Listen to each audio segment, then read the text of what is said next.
Let's see this question. For blood coagulation, vitamin K helps in. यहाँ पे आपसे पूछा जा रहा है कि जो ब्लड कोएगुलेशन प्रोसेस है उसमें विटामिन के जो है वो किस में हेल्प करता है। ये हम बचपन से पढ़ते आ रहे हैं बच्चों कि विटामिन के की डेफिशिएंसी जो होती है उसमें क्या होता है, क्लॉटिंग डिसऑर्डर्स हो जाते हैं, ब्लड क्लॉटिंग जो है वो डिलेड हो जाती है ना। या फिर ये क्वेश्चन भी आपने बहुत पहले सुना होगा कि ब्लड क्लॉटिंग के लिए कौन सा विटामिन जरूरी है, कौन सा विटामिन इंपॉर्टेंट है, तो विटामिन के इंपॉर्टेंट है। लेकिन विटामिन के क्यों इंपॉर्टेंट है वो हमें इस क्वेश्चन के थ्रू पता लगेगा।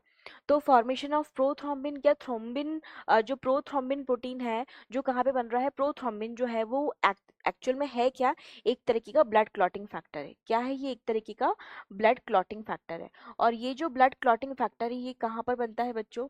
ये ब्लड क्लॉटिंग फैक्टर जो है वो बनता है लिवर में, produced in liver, produced in liver. और यही वो क्लॉटिंग फैक्टर है जिसके लिए आपको किसकी जरूरत है, यहाँ पर प्रोथ्रोम्बिन ही है जिसके लिए आपको विटामिन के की जरूरत होती है।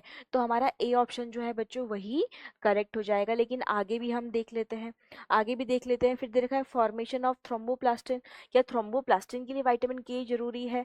बिल्कुल नहीं। फिर दे रखा है conversion of fibrinogen into fibrin, fibrinogen से यदि फिब्रिन में कन्वर्ट करना है तो वहां पे तो हमें क्या चाहिए होता है, वहां पे चाहिए होता है हमें थ्रोम्बिन। क्या चाहिए होता है बच्चों? थ्रोम्बिन चाहिए होता है।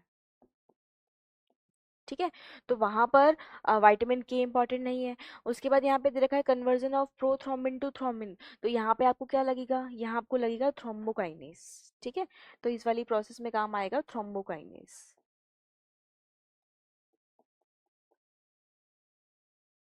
तो विटामिन के यहाँ पे भी इंपॉर्टेंट नहीं है। तो विटामिन के बेसिकली क्यों इंपॉर्टेंट है? विटामिन के जो है वो प्रोथ्रोम्बिन जिसका प्रोडक्शन लिवर में होता है, लिवर उसको प्रोड्यूस करता है, तो प्रोथ्रोम्बिन के बनने के लिए आपको विटामिन के चाहिए होता है। ठीक है, तो ऑप्शन ए जो है वो हमारा करेक्ट आंसर हो जाएगा।